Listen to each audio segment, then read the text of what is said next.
लेकिन गाइस, मेरा नाम मोहम्मद अरसलान इकबाल। अब हम जिस वीडियो पर रिएक्ट करने लगे वो इंडियन फनी मीम्स। अगर आप मेरे चैनल पर नए तो मेरे चैनल को लाइक और सब्सक्राइब कर देना। जी, ब्लास्ट के बारे में क्या कहना चाहेंगे? दिल्ली ब्लास्ट के बाद जो रेखा गुप्ता जी से दिल्ली संभल नहीं रही है, ना मोदी से इंडिया संभल रहा है, ना अमित शाह से होम संभल रहा है।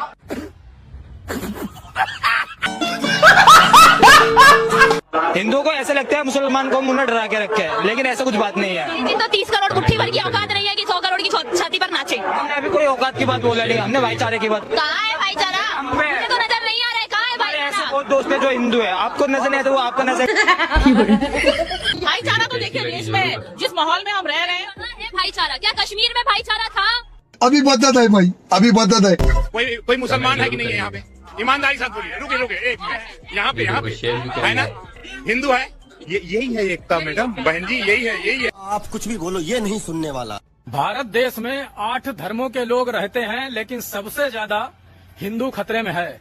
बाकी के 7 धर्म क्या जेड श्रेणी की सुरक्षा में आते हैं? अब भारत एक ऐसा देश है जहां पे आपको बड़ी आसानी से मूर्ख बना दिया जाता है और आप बनने के लिए तैयार भी हो जाते हैं। कैसा?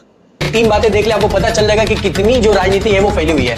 इंडिया जो है 1 नंबर पे है। किस चीज में है? तो वर्ल्ड बैंक से सबसे ज्यादा कर्ज लेने वाला जो देश है वो भारत 1 नंबर पे है। आप देख सकते हैं कि 5 लिस्टें आएंगी। पाकिस्तान को सबसे गरीब माना जाता है ना, पाकिस्तान तीसरे नंबर पे, चौथे नंबर पे आता है, और भारत आते हैं 1 नंबर पे कर्ज लेने में। वर्ल्ड बैंक से कर्जा सबसे ज्यादा किसने लिया? भारत। ये तस्वीरें दिखाकर क्या साबित करना चाहता है तू? दूसरा फैक्ट जानेंगे कि सबसे ज्यादा बीफ सप्लाई करने वाला जो राज्य है भारत का, वो कौन सा है? तो उत्तर प्रदेश। यानी कि यहाँ पे जो है ना सबसे ज्यादा बीफ यानी कि गौ और भैंस को काटने वाली जो कंपनी है वो उत्तर प्रदेश में है। और वहीं पे हमारे योगी जी का राज भी है, उनको गौ रक्षक भी कहा जाता है। पता ना कौन सा गौ रक्षक किस प्रकार से रक्षक है, ये सामने दिख रहा है, आप गूगल कर लीजिएगा या फिर चैट जीपीटी से पूछ लीजिएगा, बता देगा।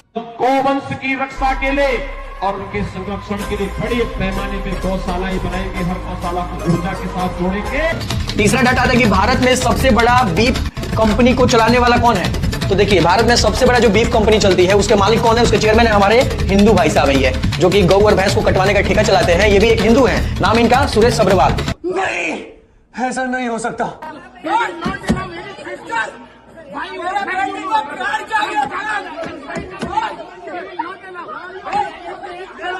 मैंने कहा था कि इंडिगो एयरलाइंस कहीं ना कहीं हवाई जहाज का जहाद कर रहा है। भाई, इंडिया में कोई भी निगेटिव एक्टिविटी हो जाए तो उसमें मुसलमान को जरूर फिट किया जाता है। इंडिगो अपने उम्मा और कटमुल्ला एम्प्लॉय की वजह से डूब रहा है। ये भी मेरी गलती है। कहीं ना कहीं से घुमा फिरा के भाई मुसलमान को लाना है। तो ये मैडम जो है ना इसे एरोप्लेन जिहाद बता रही है। इंडिगो के मालिक जो है राहुल भाटिया, वो भी मुस्लिम नहीं है। उनके जो सीईओ हैं वो भी मुस्लिम नहीं है। उनके जो चेयरमैन है वो भी मुस्लिम नहीं है। इंडिगो के टॉप ऑफिशियल्स में मुसलमान आते ही नहीं है, फिर भी वो जिहाद कर रहे हैं, एरोप्लेन जिहाद कर रहे हैं। मतलब कुछ भी हो, जिम्मेदार मुसलमान ही है। हमारे यहाँ ऐसा ही होता है। आप झूठ उतने कॉन्फिडेंस से बोलते हो ना कि सुनने वालों को लगता है कि कुछ तो सही होगा। अभी बदत है भाई, अभी बदत है। ये वाला झूठ मोदी जी का क्यों नहीं बता पाते हैं? भाई, मोदी जी भी तो कॉन्फिडेंस से झूठ बोलते हैं। 5 झूठ अगर इन्होंने प्रूव कर दिए तो, और नहीं कर पाए तो मैं बोल रहा हूँ कि ये मैं अभी माफी मांग लूंगा। पहला झूठ, हर हफ्ते यूनिवर्सिटी बन रही है, मोदी जी ने कहा था। दूसरा कि हमारे देश में हर साल 2 करोड़ रोजगार देंगे, ठीक है। तीसरा 15 लाख खाते में आएंगे। तीसरा 15 लाख खाते में आएंगे। चौथा झूठ, कोरोना में 2 लाख करोड़ का पैकेज। 15 लाख, ठीक है। 20 लाख करोड़ का दिया था साहब। 20 लाख करोड़ का, करोड़ की अर्थव्यवस्था, 20 लाख करोड़ का, और दूसरी बार फिर 20 लाख करोड़ का। क्या करे जा रहे हो यार? 20 लाख करोड़ का पैकेज दिया था कोविड की बीमारी से लड़ने के लिए, ठीक है। उसका अता पता नहीं है। एक और, कोरोना के टाइम पे ही 10 बार झूठ बोला कि लॉकडाउन 10 दिन का युद्ध है, 12 दिन का युद्ध है, 15 दिन का युद्ध है, और इसके बाद खुल जाएगा, उसके बाद खुल जाएगा। वो कंटिन्यूसली झूठ बोला। बंद करवाओ यार, बंद करो इन्हें। नोटबंदी बाकी है अभी यार, 50 दिन बाद। बस बस बस बस। अरे फट गई है उसकी, जाने से। अरे बड़े खतरनाक लोग हैं।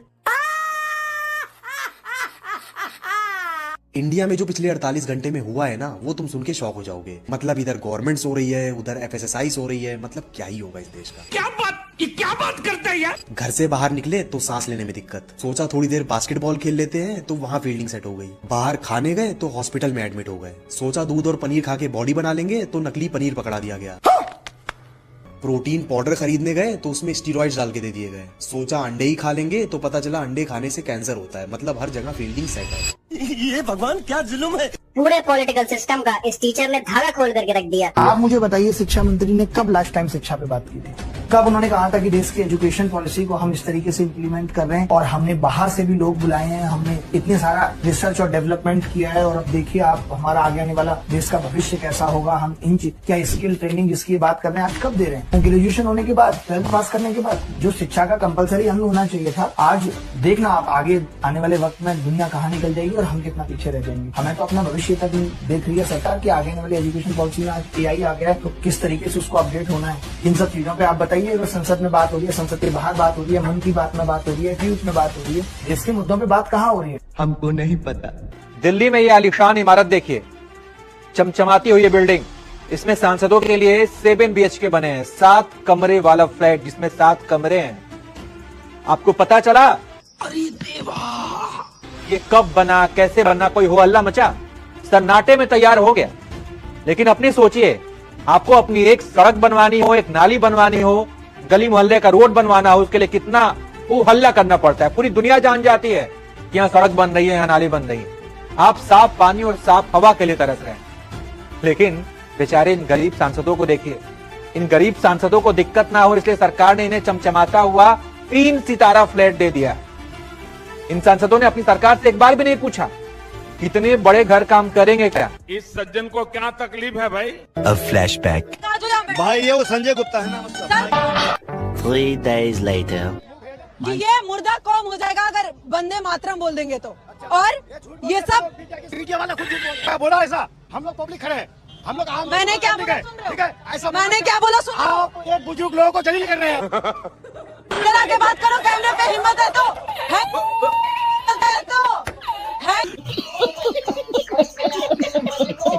जहाँ पर भी बीजेपी की सरकार नहीं, वहाँ पर हिंदू कट रहा है और हिंदू अपने कर्मों के कारण कट रहा है। कैसा? कि जी सौरभ तो दे रहा है 25 रुपए के आलू, सलीम दे रहा है 20 रुपए के। कोई सेंस है बात? अरे वो 25 के आलू को 20 में बेच रहा है, लेकिन ये भी तो देख कि वो पानी से नहीं धो रहा, टॉयलेट से धो रहा है। अभी बदत है भाई, अभी बदत है। लेकिन जो धुरु राठी ने पटाखे वाला चैलेंज जो दिया था वो तुमने पूरा कर दिया। धुरु राठी के मुंह पे तुमने तमाचा मार दिया। लेकिन धुरु राठी ने एक और चैलेंज दिया था कि खाने में गोबर नहीं खाना चाहिए, उसको कब कंप्लीट कर रही है? इसकी गारंटी मैं नहीं दे सकता। जब आप वंदे मातरम के लिए आवाज उठा रहे हो तो आपको राष्ट्रगान भी तो याद होना चाहिए। आप एक बार सुना दो, राष्ट्रगान तो सुना दो पहले। अरे मैं तो सुना दूंगा, अभी ये कैमरा बंद होगा सब सुनाऊंगा। ये गड़बड़े बाबा। मैं ये आपसे कह रहा हूँ कि राष्ट्रगीत सुना दो। कैमरे के लिए तो बातचीत। हाँ मैं कह रहा हूँ, अगर मैंने सुना दी तो ये कहाँ फंस गया भाई मैं? हाँ सुनाओ। आओगे पक्का? नाम बताओ। मोहित अग्रवाल। मोहित अग्रवाल, आधार दिखा दो, आधार दिखा दो। क्या करो, नंगा होके दिखाओ? Video delete. हमको कहीं ले जाओ, लेकिन किसी का विवाह हो रहा हो वहाँ मैं नहीं जा पाता।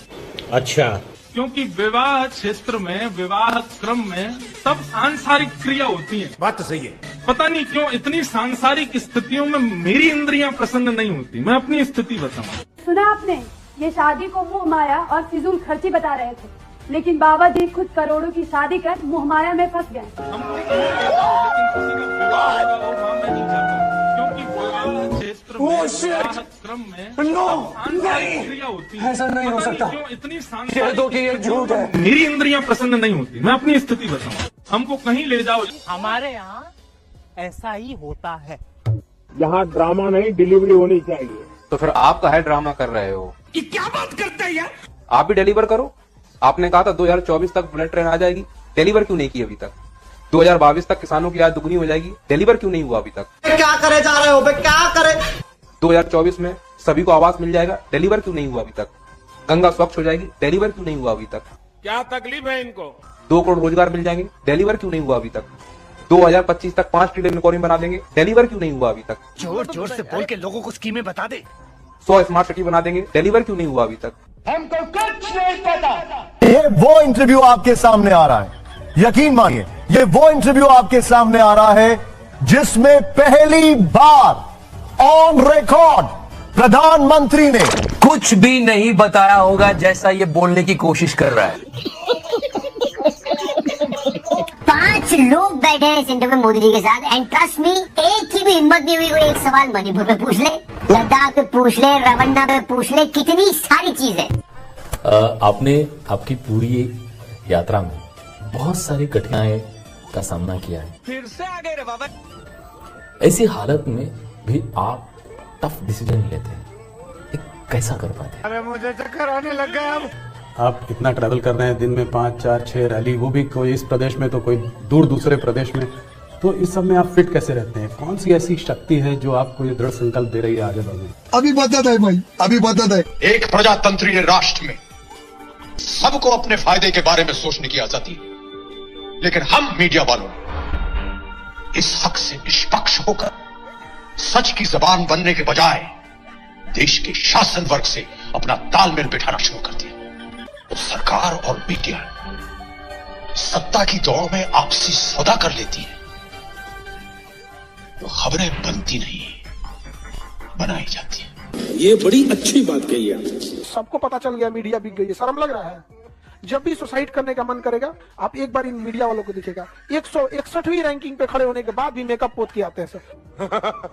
अगर आपकी रैंकिंग 183 के बीच में 161 हो जाए, आप लाजे गांव ना जाएंगे, चढ़ के चिल्लाता है नंबर 1 चैनल। भारत में अगर कोई मीडिया ये कहता है कि हम नंबर 1 है, मतलब चौपट करने में कौन है? तुम ही। मोदी जी को देख रहे हैं तो एक आध काम बताइए जो पसंद आए हो आप। राशन फ्री में मिल रहा है, और आज का है। इस बार बटन ऐसा दबाना कि तुम्हारी आने वाली पीढ़ी और तुम्हारा परिवार 5 किलो राशन के लिए लाइन में ना लगाओ, बल्कि नौकरी की लाइन में लगाओ। आज हिंदुस्तान में जो कुछ भी हो रहा है उसकी जिम्मेदार इस देश की जनता है, और कोई जिम्मेदार नहीं है। जो पब्लिक मांगेगी नेता वही देगा। एजुकेशन के लिए आंदोलन हुआ इस कंट्री में 70 साल में, तब तुम क्यों एक्सपेक्ट कर रहे हो कि सरकार तुमको एजुकेशन देगी? किसी पब्लिक ने आंदोलन किया इंडस्ट्रियलाइजेशन के लिए, फिर वो नेता पागल है जो तुम मांग ही नहीं रहे हो। अगर वो चीज तुम्हें देगा तुम उसको वोट दोगे? नहीं दोगे। तो जो पब्लिक मांगेगी नेता का ड्यूटी है। इस देश के सबसे ईमानदार इस देश के नेता है। पब्लिक जो मांगती है पब्लिक को दे देते हैं। फिर मुसलमानों ने कहा भैया हमें हज करने जाना, बोले इनको हज भेजो। पढ़ाई मांगा ही नहीं। पढ़ाई अगर वो मांगते कि हमारे बच्चों का एजुकेशन स्कूलिंग फ्री करवा दो, बाकी हमें आपसे कुछ नहीं चाहिए, हम सब अपने से कर लेंगे, देती नहीं सरकार, बिल्कुल देती। ये बात कहना कि इस देश के पॉलिटिशियंस खराब है, ये सबसे गलत बात है। इस देश की जनता, क्योंकि डेमोक्रेसी में जो जनता मांगती है, आपने कहा कि भाई सरदार वल्लभ भाई पटेल की मूर्ति लगेगी, लगवा दिया उन्होंने, कितने पब्लिक खुश हुई। डेमोक्रेसी क्या है? We the people of India, of the people, for the people, by the people. तो जो जनता मांगी सरकार करेगी। अब तुम बीच में पहुंच गए, सरकार शिक्षा नहीं दे रही। शिक्षा मांगा किसी ने? नहीं मांगा तो नहीं भैया, कहां से दे दे? फिर उसमें सरकार को ब्लेम करने की क्या जरूरत है? सरकार बहुत सही जा रही है। Very good. एक बात याद रखना आप सभी लोग, सरकार हमेशा जनता की बनती है। जनता अगर अंधविश्वासी है तो सरकार अंधविश्वासी होगी। जनता अगर बेवड़ी है तो सरकार बेवड़ी होगी। जनता अगर चोर है तो सरकार चोर होगी। जनता अगर भ्रष्ट है तो सरकार भ्रष्ट होगी। जनता अगर तार्किक और शिक्षित है तो सरकार भी तार्किक और शिक्षित होगी। जनता अगर जन कल्याण करती है, एक दूसरे का सहयोग करेगी, तो सरकारें भी एक दूसरे का सहयोग करेंगी। इसीलिए ऐसी सरकार चुनो जो तुम्हारा कल्याण करे। तो उसके लिए हमें आपस में तालमेल बिठाकर रखना पड़ेगा, लड़ाई बंद करनी पड़ेगी, जात पात से ऊपर उठना पड़ेगा, हिंदू मुस्लिम से ऊपर उठना पड़ेगा, बच्चों को शिक्षा देनी पड़ेगी, जो हमारे युवा हैं उनको तार्किक बनाना पड़ेगा, तब हमारे बच्चों की बुद्धि जगेगी। भारत में लोग राजनीति कर रहे थे, हमारी सरकार, कांग्रेस की सरकार, बीजेपी की सरकार। दुबई का राजा जो था, ये फ्लाइट पकड़ हांगकांग, कहा कि जितनी फैक्ट्री जानी है, जितना ऑफिस चाहिए, हम सेम बिल्डिंग बना के आपको देंगे दुबई में। इतना डेवलप किया दुबई ने, यहाँ की सारी कंपनियां सारी की सारी कहां शिफ्ट हो गई सर? दुबई से। जहाँ केवल रेगिस्तान होता था, देखते देखते पूरी दुनिया में आगे कौन निकल गया? दुबई। बड़े बड़े कंपनियों की मीटिंग ऑफिस दुबई, कोई भी बड़े बिजनेस डील होगा दुबई। इवन भारत में कोई अमेरिका से कोई भी सामान लिया, दुबई एयरपोर्ट पर पहले जहाज उसको क्या करेगा? उतारेगा, उसके बाद दूसरे जहाज से यहाँ लाए। आप बताइए, हम लोग इन्हें अंडमान निकोबार में नहीं बुला सकते थे? दुबई में भी समुद्र का बीच है, किनारा है, यहाँ भी समुद्र है, लेकिन ना हम लोग क्या करेंगे? कांग्रेस बीजेपी